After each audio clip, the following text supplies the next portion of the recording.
Ngayon ay ginugunita natin si San Vicente de Paul.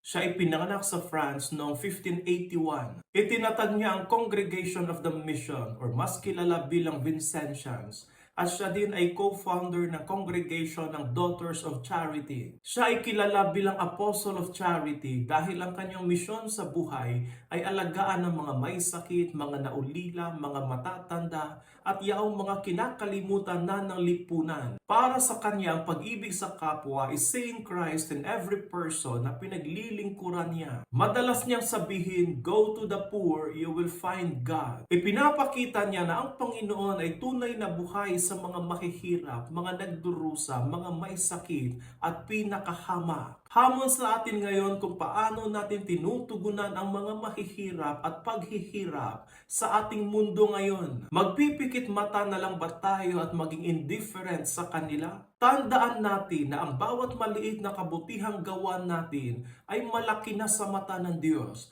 at pwedeng magpabago sa mga nangangailangan. Tandaan din natin ang sinabi ng Panginoon, "Nang gawin ninyo ito sa akin sa pinakahamak kong mga kapatid na ito, sa akin ninyo ito ginawa." San Vicente de Paul, ipanalangin mo kami.